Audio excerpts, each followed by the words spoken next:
manis buah sukun, sayang buah dimakan kancil. Belajarlah dengan tekun, karena itu kunci berhasil. Shalom saudaraku yang dikasihi Kristus. Kita bertemu lagi dalam renungan malam hari ini, Jumat tanggal 22 Mei tahun 2020. Baiklah, kita mulai dengan berdoa. Mari kita berdoa.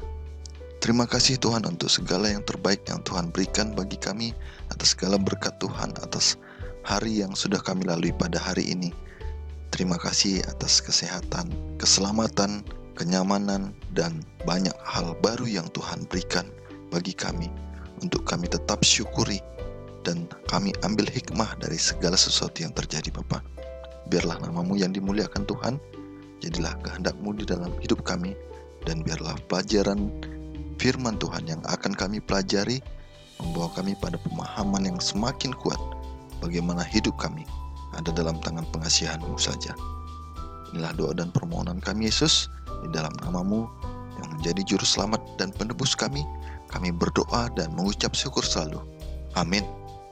Umat yang dikasihi Yesus, renungan malam kita satu pekan ini berjudul Penciptaan, Kejadian sebagai Fondasi bagian 1. Kita sudah mempelajari mulai dari tanggal 16 Mei lalu hingga pada hari ini kita akan merampungkannya.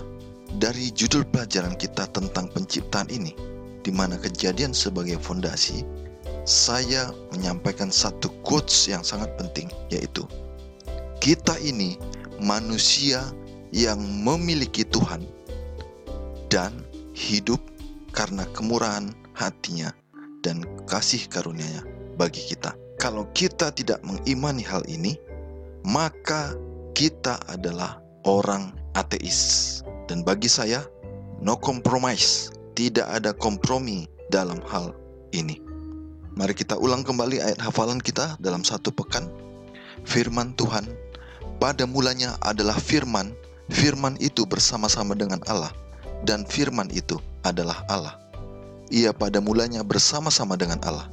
Segala sesuatu dijadikan oleh Dia, dan tanpa Dia tidak ada sesuatu pun yang telah jadi dari segala yang telah dijadikan. Dalam Dia ada hidup, dan hidup itu adalah terang manusia. Tertulis dalam Yohanes 1 ayat 1-4. Pasal-pasal pertama kitab Kejadian, saudara, adalah dasar bagi keseluruhan Alkitab. Kita masuk pada pelajaran hari Minggu yang berjudul Pada Mulanya.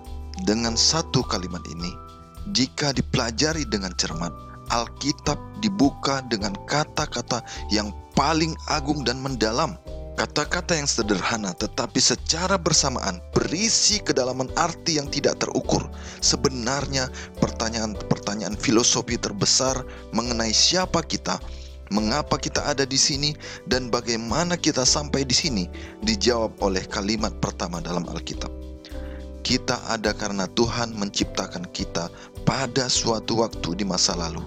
Kita tidak berevolusi dari ketiadaan. Kita juga tidak terjadi secara kebetulan, tanpa tujuan akhir dan tanpa arah yang terencana, seperti yang sekarang diajarkan oleh model ilmiah kontemporer. Di hari Senin, judulnya adalah Hari-Hari Penciptaan.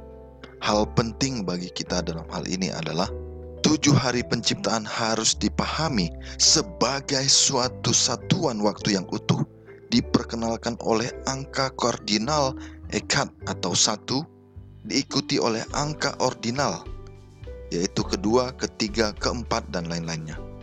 Pola ini menunjukkan serangkaian hari berturut-turut yang berakhir pada hari ke-7. Tidak ada indikasi dalam penggunaan istilah atau dalam bentuk narasi itu sendiri bahwa ada kesenjangan di antara hari-hari ini. 7 hari penciptaan sesungguhnya adalah 7 hari seperti yang kita gambarkan hari ini. Di hari Selasa, hari Sabat dan penciptaan. Sekarang ini sahabatku dalam iman percaya kepada Tuhan. Sabat hari ke-7 sangat masif disalahartikan oleh masyarakat sekuler dan komunitas agama. Fakta ini dapat dilihat dalam jadwal kerja perusahaan global, dalam upaya perubahan kalender di banyak negara Eropa, dengan membuat hari Senin sebagai hari pertama dalam pekan dan Minggu sebagai hari ke-7. dan oleh ensiklik kepausan baru-baru ini tentang perubahan iklim yang menyebut Sabat hari ketujuh sebagai Sabat Yahudi dan mendorong dunia merayakan hari istirahat untuk mengurangi pemanasan global. Bisa dibaca dalam buku Pope Francis, Laudato Si, Vatican City, Vatican Press, tahun 2015, halaman 172 dan 173. Inilah sebabnya mengapa Yesus berkata, hari Sabat dijadikan untuk manusia dan bukan manusia untuk hari Sabat. Baca dalam Markus 2 ayat 27, New King James Version. Sahabat rohani, di hari Rabu judulnya adalah penciptaan dan pernikahan. Dekade terakhir telah menyaksikan perubahan besar dalam cara masyarakat dan pemerintah mengartikan pernikahan. Banyak negara di dunia ini telah menyetujui pernikahan sesama jenis, membatalkan undang-undang sebelumnya yang telah melindungi susunan keluarga yang pusatnya terdiri dari seorang laki-laki dan seorang perempuan. Dalam banyak aspek, perkembangan ini belum pernah terjadi sebelumnya, sehingga menimbulkan pertanyaan baru tentang lembaga pernikahan, hubungan gereja dan negara, kesucian pernikahan dan keluarga sebagaimana yang dijelaskan dalam Alkitab. Hari Kamis disampaikan kepada kita bahwa penciptaan, kejatuhan, dan salib adalah satu rangkaian. Dalam Roma 5-8, Paulus menulis tentang dosa dan keindahan keselamatan. Dosa telah masuk ke dalam dunia oleh satu orang, dan oleh dosa itu juga maut.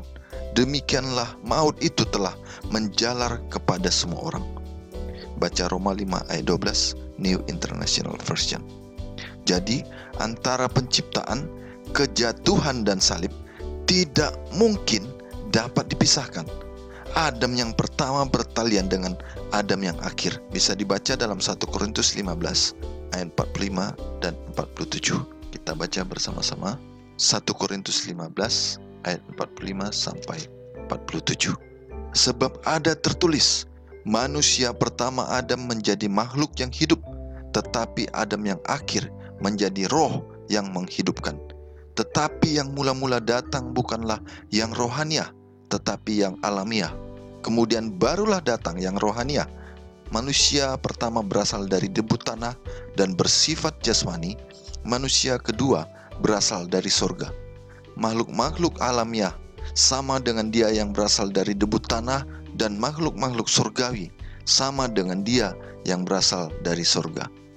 Umat yang dikasihi Tuhan, kita masuk pada pendalaman hari ini, Jumat 22 Mei 2020, buku Ellen G. White, Penciptaan, halaman 35-45, Pekan yang Biasa, halaman 112-119, dalam Alfa dan Omega jilid 1. Bukti-bukti yang ada berdasarkan pertimbangan, perbandingan, sastra, linguistik, dan lain-lainnya bertemu pada setiap tingkatan mengarah pada kesimpulan tunggal bahwa penggunaan kata yom atau hari dalam Kejadian 1 secara konsisten berarti satu hari literal selama 24 jam. Penulis Kejadian 1 tidak dapat menemukan cara yang lebih komprehensif dan menyeluruh untuk mengekspresikan gagasan hari literal daripada yang sudah dipilih.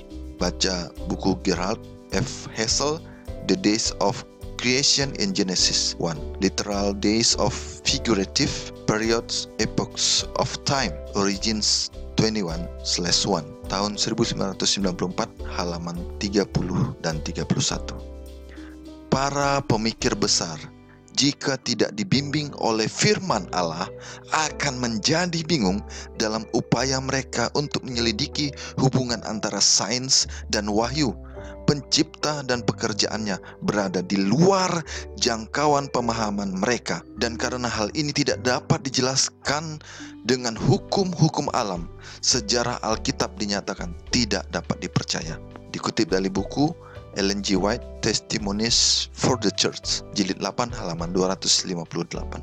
Umat Tuhan yang baik, ada pendapat dari beberapa orang yang berusaha membuat kompromi antara firman Allah Alkitab dan teori evolusi, baik evolusi antariksa, debu, dan evolusi Darwin, bahwa 1 hari dalam Alkitab sama dengan 1 juta tahun sesuai teori evolusi. Tetapi saudaraku, kembali sesuai pelajaran kita pada hari ini disampaikan bahwa 1 hari dalam Alkitab adalah 1 hari literal. Mau sepintar apapun para doktor profesor yang melakukan penelitian mengenai evolusi, kita tetap dibawa pada bimbingan Tuhan yang menyatakan 1 hari adalah 24 jam dalam penciptaan. Dan hari ke-7 adalah hari yang dikuduskan Tuhan untuk dilakukan oleh manusia, beribadah kepada Tuhan dan memuliakan nama Tuhan. Bukan manusia yang diciptakan Tuhan untuk mengatur kapan hari ke-7 dikuduskan dan berbakti. Mari kita masuk pada pertanyaan-pertanyaan untuk didiskusikan. Perhatikan kutipan Ellen G. White di atas. Seberapa sering bahkan sekarang ini kita melihat dengan tepat apa yang dia tuliskan, bahkan di antara orang-orang yang mengaku Kristen, ketika berhadapan dengan pernyataan sains, secara langsung lebih percaya pada pernyataan sains daripada catatan Alkitab, yang mana seperti yang beliau tuliskan menyiratkan bahwa sejarah Alkitab tidak dapat diandalkan. Saudaraku, Alkitab adalah bacaan kita yang utama, firman Allah yang hidup yang tertulis. Jangan sampai kita menjadikan Alkitab pilihan kedua atau ketiga atau yang kesekian dalam menjalani hidup kita. Kita harus membuat Alkitab sebagai buku yang mulia dalam hidup kita, dan tulisan siapapun yang ada di dunia harus menjadi pendukung dalam menegakkan kebenaran Alkitab. Berikutnya, mengapakah tidak mungkin mempercayai Alkitab dengan sungguh-sungguh ketika menerima teori teistik? Teori teistik adalah teori evolusi yang dipandu oleh Allah. Seperti yang saya sampaikan tadi, orang-orang ada yang berpegang pada pendapat 1 hari sama dengan jutaan tahun penciptaan sesuai teori evolusi. Jika Anda mengenal seorang evolusionis teistik yang mengaku sebagai orang Kristen, mengapa tidak memintanya untuk menjelaskan tentang salib dalam terang tulisan Rasul Paulus? Baca Roma 5. Mari kita baca firman Tuhan, hasil pembenaran. Roma 5, sebab itu kita yang dibenarkan karena iman, kita hidup dalam damai sejahtera dengan Allah oleh karena Tuhan kita Yesus Kristus. Oleh Dia kita juga beroleh jalan masuk oleh iman kepada kasih karunia ini. Di dalam kasih karunia ini kita berdiri dan kita bermegah dalam pengharapan akan menerima kemuliaan Allah. Dan bukan hanya itu saja, kita malah bermegah juga dalam kesengsaraan kita, karena kita tahu bahwa kesengsaraan itu menimbulkan ketekunan, dan ketekunan menimbulkan tahan uji, dan tahan uji menimbulkan pengharapan, dan pengharapan tidak mengecewakan, karena kasih Allah telah dicurahkan di dalam hati kita oleh Roh Kudus yang telah dikaruniakan kepada kita. Karena waktu kita masih lemah, Kristus telah mati untuk kita orang-orang durhaka pada waktu yang ditentukan oleh Allah. Sebab tidak mudah seorang mau mati untuk orang yang benar, tetapi mungkin untuk orang yang baik ada orang yang berani mati. Akan tetapi Allah menunjukkan kasih-Nya kepada kita oleh karena Kristus telah mati untuk kita ketika kita masih berdosa. Lebih-lebih karena kita sekarang telah dibenarkan oleh darah-Nya, kita pasti akan diselamatkan dari murka Allah. Sebab jikalau kita ketika masih seteru diperdamaikan dengan Allah oleh kematian anaknya, lebih-lebih kita yang sekarang telah diperdamaikan pasti akan diselamatkan oleh hidupnya. Dan bukan hanya itu saja, kita malah bermegah dalam Allah oleh Yesus Kristus Tuhan kita, sebab oleh Dia kita telah menerima pendamaian itu, Adam dan Kristus. Sebab itu, sama seperti dosa telah masuk ke dalam dunia oleh satu orang, dan oleh dosa itu juga maut, demikianlah maut itu telah menjalar kepada semua orang, karena semua orang telah berbuat dosa. Sebab sebelum hukum Taurat ada, telah ada dosa di dunia, tetapi dosa itu tidak diperhitungkan kalau tidak ada hukum Taurat. Sungguh pun demikian, maut telah berkuasa dari zaman Adam sampai kepada zaman Musa, juga atas mereka yang tidak berbuat dosa dengan cara yang sama seperti yang telah diperbuat oleh Adam, yang adalah gambaran Dia yang akan datang. Tetapi karunia Allah tidaklah sama dengan pelanggaran Adam. Sebab jika karena pelanggaran satu orang, semua orang telah jatuh di dalam kuasa maut, jauh lebih besar lagi kasih karunia Allah dan karunia-Nya yang dilimpahkannya atas semua orang karena satu orang, yaitu Yesus Kristus. Dan kasih karunia tidak berimbangan dengan dosa satu orang, sebab penghakiman atas satu pelanggaran itu telah mengakibatkan penghukuman, tetapi penganugerahan karunia atas banyak pelanggaran itu mengakibatkan pembenaran.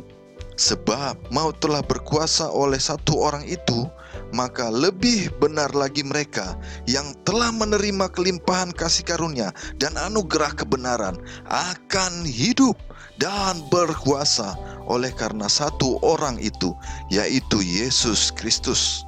Sebab itu sama seperti oleh satu pelanggaran semua orang beroleh penghukuman, demikian pula oleh satu perbuatan kebenaran semua orang beroleh pembenaran untuk hidup. Jadi sama seperti oleh ketidaktaatan satu orang semua orang telah menjadi orang berdosa, demikian pula oleh ketaatan satu orang semua orang menjadi orang benar. Tetapi hukum Taurat ditambahkan supaya pelanggaran menjadi semakin banyak, dan di mana dosa bertambah banyak, di sana kasih karunia menjadi berlimpah-limpah.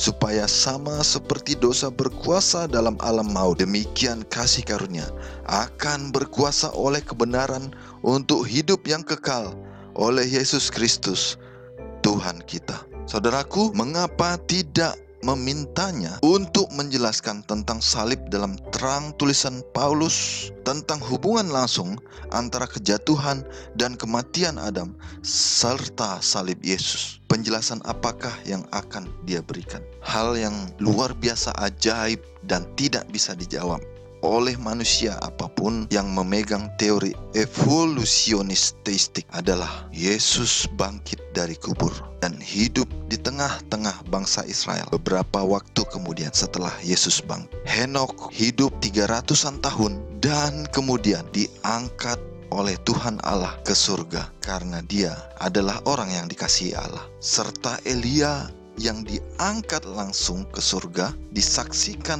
oleh Elisa secara langsung. Ini menyatakan betapa segala sesuatu adalah mungkin dilakukan oleh Allah, terjadi sesuai waktu yang Allah inginkan, baik itu sehari saja 24 jam ataupun dalam waktu sekejap, terutama ketika nanti Yesus datang kedua kali. Sekejap mata seluruh dunia akan melihat Yesus datang dan kemuliaan Tuhan nyata. Tidak ada istilah evolusi dalam Alkitab, dalam penciptaan manusia, bumi, langit, dan seluruh alam semesta. Biarlah kita tetap memegang iman percaya kita ini dan nama Tuhan dimuliakan. Yang ketiga, jika Alkitab adalah wahyu Allah, maka bukankah iman dan mata orang percaya dibukakan untuk realitas yang lebih besar sebagaimana dinyatakan dalam Alkitab? Lalu bagaimanakah orang Kristen dapat disebut berpikiran sempit ketika mereka membuka pikiran mereka terhadap kebenaran Alkitab yang diungkapkan oleh Allah yang tidak terbatas? Faktanya, pandangan ateistik dan materialistis tentang dunia jauh lebih sempit daripada pandangan dunia Kristen. Para pemikir evolusi teistik berpikir bahwa suatu penciptaan atau suatu kejadian akan memakan waktu yang panjang sehingga harus ada evolusi. Mari kita memberikan penjelasan kepada mereka bersama-sama sesuai dengan firman Tuhan, baik dalam Kejadian maupun dalam proses kebangkitan Yesus dari kematian maupun dalam proses bagaimana Dorcas dibangkitkan dan banyak hal lain yang terjadi, termasuk Yesus membangkitkan anak yang mati dan banyak kesaksian lain yang menyatakan betapa luar biasanya kejadian yang diciptakan Allah. Contoh yang luar biasa lagi adalah dalam suatu hari Allah bisa menjadikan seluruh air yang ada di Mesir menjadi darah, dan di daerah di mana bangsa Israel hidup airnya tetap jernih dan bisa diminum, digunakan untuk mandi dan membersihkan diri. Apalagi yang perlu kita tunjukkan kepada orang-orang evolusionis teistik tentang penciptaan Allah, kuasa Allah dalam hidup kita, dan betapa Allah menunggu kita untuk tetap mengimani kasih karunia-Nya dalam hidup kita. Mari kita bersama-sama ajak mereka yang masih jauh dari kebenaran Tuhan untuk mempercayai firman Tuhan yang hidup. Terakhir, sebagai orang percaya yang tetap setia kepada firman Allah, bagaimanakah kita dapat melayani mereka yang bergumul dengan identitas seksual? Mengapa kita tidak boleh menjadi orang yang melemparkan batu